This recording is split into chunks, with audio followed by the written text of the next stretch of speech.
Greetings everyone, a very warm welcome to you. My name is Nick, back in the chair again. It's time to look at games, or recap as you will, from ZX Spectrum games we've looked at on the channel recently. Well, at time recording anyway. You might be looking at this in a big row. If you have been, then thank you very much. But here we go, ZX Spectrum games 701 through to 750. And we start this time with a game called METABOLIS. It's like a maze exploration game, and I sort of enjoyed playing it at the time. It is a little bit unusual. You control this bird going around a maze, collecting objects in order to escape. You've got a heart beating on the right-hand side to indicate your life. It's way back in 1985, and there's a time limit as well. It's sort of like an okay game back in the day. There's a little bit of colour clash here and there, but I can forgive it because that's what the ZX Spectrum, well, was characteristic of. Volcanic Planet, a very basic sort of like a maze game going around. I don't think it's one I'd go back to again, but it's interesting to see these early ones. You need to get to or the lower levels of the maze, defeat all these enemies coming at you, a bit like Gauntlet I suppose, and then plant some bombs to destroy all these aliens. This time you visited the aliens, they haven't come to us, and I don't know why we're destroying them, but they're probably up to no good, because aliens quite often are up to no good, aren't they? Free Octopuses, a rather cool homebrew. Interesting, this one. You have to use, well, you're a jellyfish, and you use your head as a trampoline to guide these three octopus dudes back to their mother over a number of levels. It's very, very tricky, this one. The octopuses quite often don't do what you want them to do. If you collect starfish, you get some bonus points as well, but graphically, it looks absolutely lovely. I am a sucker for these underwater sort of like games, and you know, it's done really well. A little bit of colour clash on the jellyfish, but no problem. Toyota Celica GT Rally, I think one of my favourite racers on the ZX Spectrum, just what it's attempting to do. The car really slides around as you go around the corners, as you'd expect from a rally car if you're driving one in real life. The track's a little bit green, but it does change colours from country to country. There's a large number of stages there. I love the graphics. The gear stick animation is brilliant as well, and this is well worth tracking down. A really good game here. Toyota Celica GT Rally, absolutely marvellous. Dragon Breed is a horizontal 2D shooter. I was very underwhelmed by this one, and I couldn't get the level 2 to load, but you probably got a different version to me. I wasn't big on this one. The dragon seemed to take up too much of the screen compared to what you had to avoid, but other people had this game back in the day, put time into it, may have loved it. The sprites are big enough, as I say, there's a little bit of character to it, but I didn't really get on with this one as much as some other people do. But Dragon Breed, it's a good name. It's a good name. TOOFY'S Winter Nuts, another homebrew. It's a part of a trilogy, which I think we'll come to in other bits of this if we haven't already. It's a 2D platformer. TOOFY'S nuts have been stolen, and you must go around collecting them all. There's the storeroom there that we're in, so avoid getting hit by any of the other enemies. Jump over them, collect all the nuts, and you've escaped. Another good use of colour. All these homebrews are pretty special, and I'm a big fan of most of the ones I look at, if not all of them. I try to see the good in games, but some games are pick awful, but this certainly isn't one of those. It's been done really well. Snowball in Hell, it's a breakout variant, so this time it's a horizontal on, a little bit like Crackout I suppose on the Commodore Amiga, but this time there's alien ships coming across and you have to fire and take them out as well. Occasionally a skull will come across, which will be, well, a power down as a power up, and there'll be a smiley face as well for the power up. Take out all the boxes, as you can see there, they're turning red from green, and it's on to the next stage. Quite a gentle game, works well in 8-bit, and I'm a fan of this one. The Light Corridor is a really, really, really clever game. I'm not quite sure how they programmed this, but you've got a bat represented by that square there, and you must knock a ball down a tunnel and get the rebound each time the ball goes past the bat. You've had it. There's a number of obstacles to knock the ball around like we do there, but it's a really cool game. Every so often there is a password, so you can jump back in from where you've got up to. Graphically, it's good. It's quite tricky in places when it gets, you know, for obstacles. But here's Hero Returns, the sequel to Hero. This is a homebrew as well. The original Hero on the Atari 2600 was brilliant. It did get converted to the Spectrum also, which was quite cool. And now someone's done a Hero Returns. I prefer the original Hero, but this offers something slightly different. There's more levels. It doesn't go just straight down. There's more room on the screen each time, but the gameplay is the same. You must rescue the miner, going around the obstacles each time. A really good game. This is a bit of a classic, this one, Orc Attack from the early 80s. there's orcs, these yellow-hatted gentlemen, trying to climb up the castle, the battlements. You must drop rocks on them to kill them, and then eventually when they go up the ladders you grab a sword to chop them up. And once you've got to a certain point, avoid getting hit by all the arrows, you can pile boiling water on them and it gets to the next stage. A really cool game, really great. We'll be looking at a more basic version of this a bit further on down the line. Solar Empire is another one of those space games which, if I played it as a kid, I wouldn't know fully what was going on, but would have enjoyed it nonetheless. It's got those great retro sounds to it you come to expect from all great shooters. You control this sort of like wormy orb sort of thing, and I think you have to pull planets to safety and various other bits and pieces. There's arrows guiding you where to go for the separate stages. It's a little bit bewildering for the newbie, but as I say, lots of fun. The sound alone would have kept me going as a kid for a long time. Jet Set Wibble, a little bit evil this one. It's a homebrew. Essentially it is Jet Set Willy, but as you've noticed it's upside down. So if you thought Jet Set Willy was too easy the right way round, then have a go at it the wrong way round. And yeah, you will struggle with this one. It made me feel a little bit unusual. It gave me a bit of a headache, but hooray. I don't think there's quite a few mods we've covered in various guises, but I've never covered one that's completely upside down like this.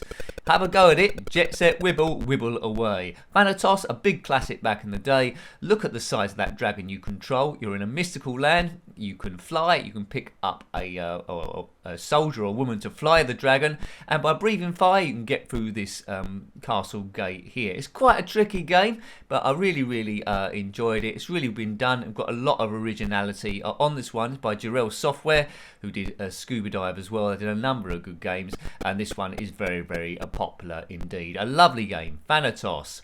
Hoppin' Mad, a puzzle game of sorts. You must guide all of these four, or at least one of them surviving, to the end of the stage. Collect as many balloons as you can. I think you have to collect 10. If you land on a hedgehog or anything spiky, you will lose a ball. It starts off fairly easy, but then gets ridiculously difficult later on. When I reviewed it, I think I needed a poke to show any decent length of the game. But it's okay. I like the first couple of stages in particular, then it got a little bit too much. Hoppin' Mad, if you want something a bit different, then check out this one. Flappy CLIVE, a homebrew based on the iPhone or app game Flappy Bird, but instead of Flappy Bird, this time you've got Sir Clive Sinclair, inventor or the founder of ZX Spectrum. Hooray! You can pick up there we go, a C5 for invincibility for a certain amount of time. And a bit like a modern day PlayStation or Xbox game, there are trophies to unlock also. There's not much to this game, it is just on one button, but it's very addictive and I loved it.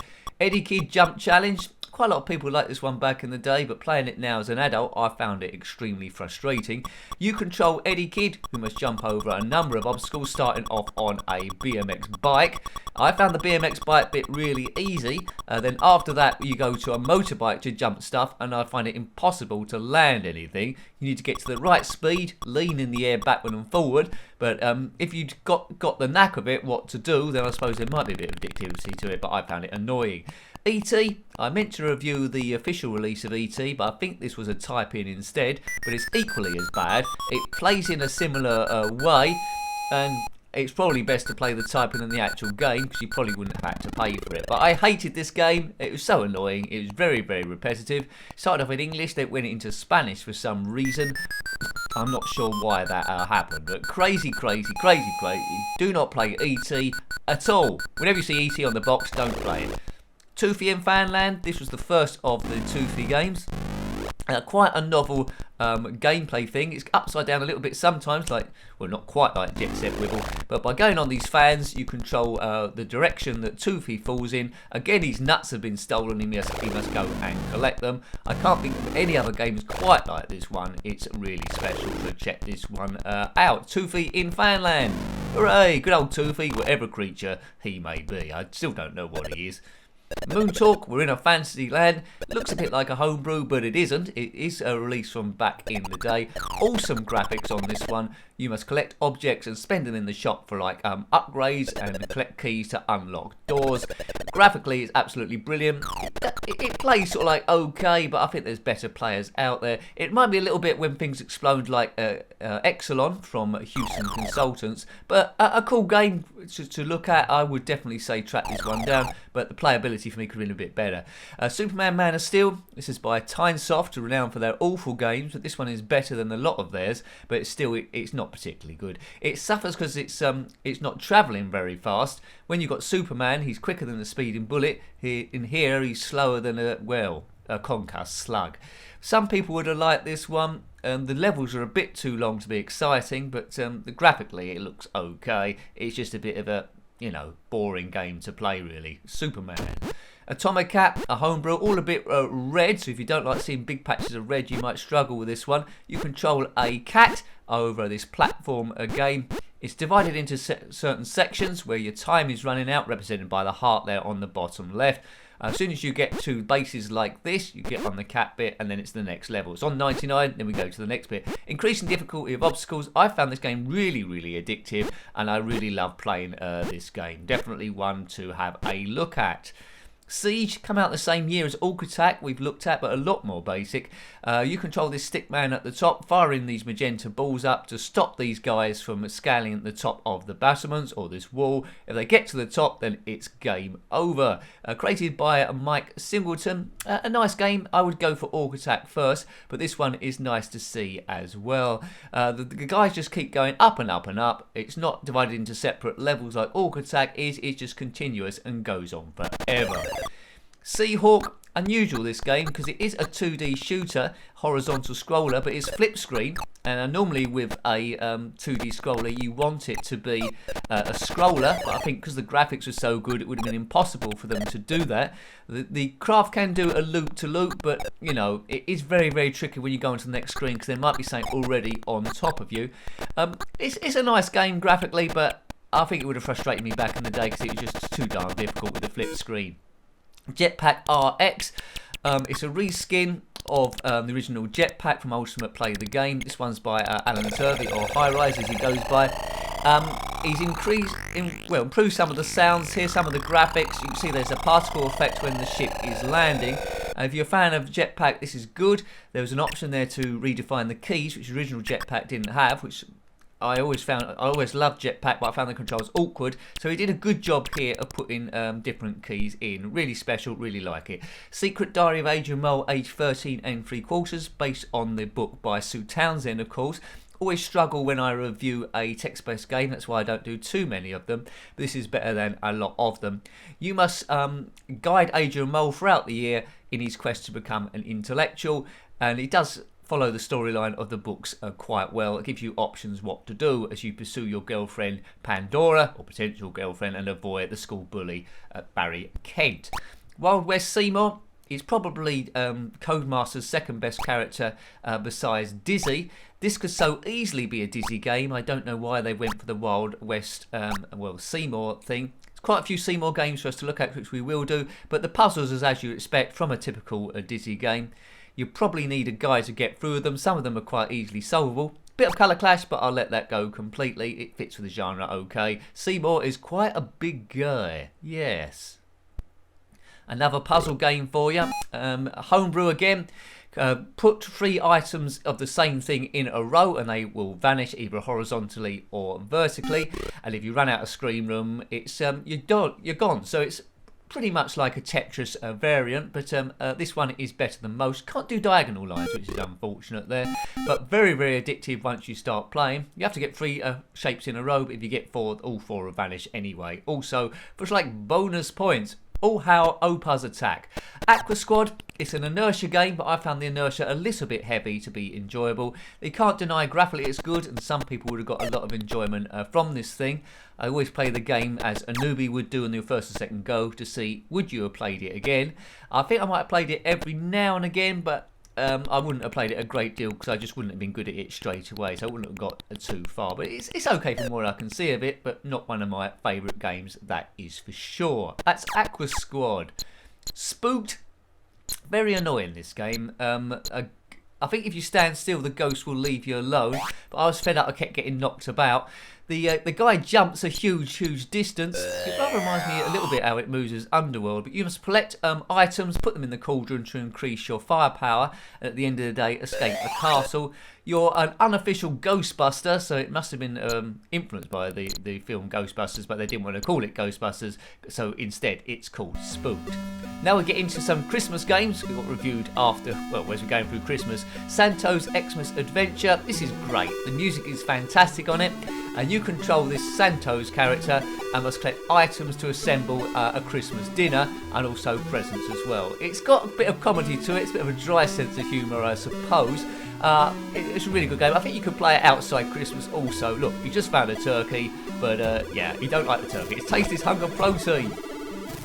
Good music. Santa's Search, I think this one may have been a type-in. The guy doesn't look much like Santa. He looks like one of the robots out of Berserk. He's not red or anything. So Santa goes through this maze to escape. He can collect presents and end up having various fights. It's a little bit random, and Santa could die on this, which Santa dying is not very Christmassy, is it? Who would kill Santa at Christmas? I don't know. But, you know, it was good to see. The monster was slain. All hail Santa. Hooray. Good stuff. Merry Xmas Santa, a little bit more advanced this one. It was a commercial release. Santa must jump across the rooftops, going over each chimney pod, then going down the ladders there and avoiding any of the objects. Quite interesting music in this one. It does get annoying after a while. You see the chimneys go green when you walk over them, so walk all over them, get to the bottom, and then it's the end of the stage, and then you go onto a different set of roofs. Addictive again, a good Christmassy game. There's a few of you there. Excellent. Merry Xmas Santa. Crim Blast is a shooter that's been skinned to look like Christmas. You shoot all the asteroids, or as many as you can without getting hit, and there'll be like presents to collect, or Christmas puddings, or stockings. You collect 9, you get onto the next stage. Absolutely fantastic music on this one. Really excels in that department. I had great fun playing this over the Christmas period. That is Crim Blast. So you know, if you're watching this near Christmas, then check out this one and all the Christmassy games we'll look at. Crimbo, my little shop of pixels. Got a good, remind me of Bubble Bobble a little bit. There's other games in this series of 3, which was Gloop Troops and Gloop Troops: The Lost Crown. Great fun. Influenced, I suppose, a little bit by Manic Miner as well. Collect all the presents without getting hit by any of the other stuff, and then it's on to the next stage. Really good use of colour in all of these games by Little Shop of Pixels that no other people tend to do as well as these guys. The graphical board is fantastic. Now, this is Mag Max, not Mad Max. By going across, you collect different parts of a robot, very tricky indeed, to try and save mankind from an attack from other robots. There's sort of like different stages involved in this, and the stages do change colour each time to give you a thought that you're getting somewhere. There's an upper level and lower level. On each stage you can just drop backward and forward. It's quite mad, quite difficult. I did play it with a poke on it and enjoyed it much more then afterwards. Indiana Jones and the Temple of Doom. I love the Indiana Jones films, and this isn't a bad attempt at an Indiana Jones game. What lets it down slightly is the collision detection. When a guy's in the background, seemingly meters away from Indy, the pixels have just got to touch him and then it's game over. This particular stage, you have to rescue slaves from these boxes, child slaves, and then you get to a stage which is a mine shaft of the films. Enjoyable, but not the greatest game in the world. ATIC Attack, I love that game. This is the Halloween edition by Alan Turvey, the same guy that did Jetpack RX and Bruce Lee RX we previously looked at there. Really cool, this one. You control Saberman, so a new character, and the difference in this one is Saberman can go through all the portals, so the bookcase, the wine barrel, and the grandfather clock, and he must collect absolutely every item that's available and leave it in the entrance to escape. Deadly Evil, this is really good graphically as well. I prefer Ghosts and Goblins. You're fighting the undead, but it's always the same 2 undead that keep coming on. A bit annoying in that respect, but it's got a great name, and I think it's worth having a look at this one. You will get frustrated after level 1, and the jumping is a little bit awkward as well. Sometimes you think you're going to do it, and it runs through the ledge a little bit like that as a sorcerer that comes to attack you. Express Raider, this is brilliant, one of the better games on the 50 we've recently looked at. I think it's from an arcade port. But you must go across this train carriage battling people in order to rob the train. There's other levels also where you're on a horseback riding alongside the train, taking pot shots at the defenders on there shooting at you. Real nice game. It's very, very easy, and that's probably one of the reasons why I like it. The arcade version, I believe, is a lot trickier than this. Gloop Troops, which I was saying, this is in the series of Crimbo. Check out the borders on this, absolutely lovely. On Crimbo, you had to collect presents. On this one, and Gloop Troops, Lost Crown, you collect stars. It's got a nice learning curve, starts off fairly easy, and a great name as well. Gloop Troops, brilliant. I download a lot of the homebrew games from a site called Spectrum Computing if you're interested or want to check it out yourself there. But yeah, starts off easy and then gets increasingly more difficult. GALLETRON, a nice idea. It's a 3D isometric futuristic tank game. You must drive your tank along a maze. Quite difficult to get the controls correct, but yeah. Shoot out all the armaments, get round, don't get shot yourself, and on to the next stage. Each stage is a different colour, so again it gives you an impression that you're actually getting somewhere. I wouldn't have particularly saved up my pocket money to buy this one back in the day, but I would have definitely played it round a friend's house if they'd had it, and I would have been happy to do so. A little bit fiddly. YETI, heavily influenced by Exelon and just as difficult. That was by Houston Consultants Exelon. YETI is extremely difficult to get over the next stage. As a kid I would have loved the graphics, but then would have got further without any pokes on. With a poke on you can see quite a lot of the graphics, the screens it has to behold, but they've made it way too difficult, and killing Buddhas in the Himalayas, I'm not sure that's good juju. Who knows? Who knows? You probably know. Another Jet Set Willy mod. This is the Mr. NOSEYBONK edition. Mr. NOSEYBONK was a character from a kids show starting in the late 70s called Mr. NOSEYBONK from Jigsaw. And what's different about this mod that a lot of Jet Set Willy mods doesn't have, it's actually playing the theme music of Mr. NOSEYBONK. So it's taken out the Jet Set Willy music and put that in instead, which is a really nice touch. Mr. NOSEYBONK, a very scary character. If you want to Google him, then good luck with that, but he might give you nightmares. Oh dear. Devil Diver, an underwater game that escaped me back in the day, but it's really nice and I would have played it heaps. It's an undiscovered gem, I think. Good music as well. You go to the ship, collect pieces of a pipeline. As soon as you complete the pipeline down the bottom, avoiding hitting any of the fish, the oil pipeline is complete. And then you go to the next stage. Every time you lay a bit of pipeline, you get a jewel, and that must be returned to the ship as well. Don't bump into any of those jellyfish, any of those seahorses or sharks or anything. Indiana Jones and the Last Crusade. This game is attempting a lot with the ZX Spectrum, 128K. Great graphics, but the gameplay suffers quite a bit. If you want a demo of what the Spectrum can do graphically, you can't get better than this, but there's a lot more playable games around there. But, you know, I can't take it away. Look at the shade on Indiana Jones. It's absolutely genius, but a very tricky game. Plays better, in fact, than the Commodore Amiga version, but still tricky.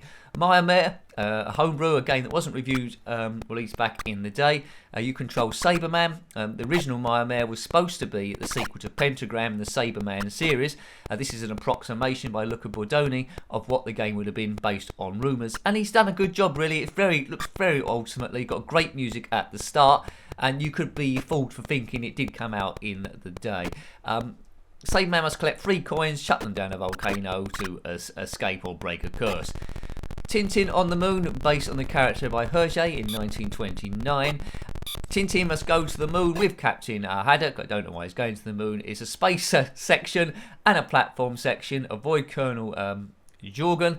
Put out fires, and it's over 5 stages. I to get a sense that this game is completable. It's great fun, it moves quite well, it's not going to punish you too bad once you get used to the controls and what to do. A good mix of stages there, space and platform, and cool graphics as well. Super Seymour saves the planet, heavily influenced by Bomb Jack. I think out of the two I slightly prefer Bomb Jack, but look at the animation there on Super Seymour on his cape as he goes up and down. It's heaps of fun, so it's a good alternative to that one. Completely different to Wild West Seymour, isn't it, really? So I'd be interested to see what the other Seymour games are like. Are they influenced by anything else? Wild West Seymour was like a Dizzy game. This one, as I say, is like a Bomb Jack. Gloop Troops The Lost Crown is pretty much the same as Gloop Troops. It gives you additional levels, and I think these levels are better. This game did come out after Gloop Troops, of course, and you know, it's for people that enjoyed the first game and wanted a bit more. This is pretty special. As homebrews go, they don't get too much better than this, and platformers. If you're used to Bubble Bobble, as I say, you'll love this straight away. But definitely another one from a long list that's well worth tracking down for you. Moves well, it's kind gameplay, and it looks absolutely glorious. Flip Flap, the last game in the 50 we looked at, it's a pinball game. I thought I saw all the pinball games so far, but this is a new one. It's always good when I bump into new games here. But this game has got 20 tables, which you think that's great, but you can't jump to any tables straight away. You have to get a certain score. In this one, you can see the target is 7,100 until it unlocks the next table. So one bad bit of the game is I don't think many kids would have seen all 20 tables because it would have taken too long to actually get there. So I hope you liked looking at those videos this time. If you want to see a bit more about any of those games we briefly looked at there, check out the full review. The channel's still going strong, thanks to you. If you haven't subscribed already, please consider doing so, because that really helps me. If you want to help the channel a bit more, because ideally I want to review everything ever, but if you want to help the channel a bit more, please consider becoming a member. Click on the join button, it'll tell you a bit more about that.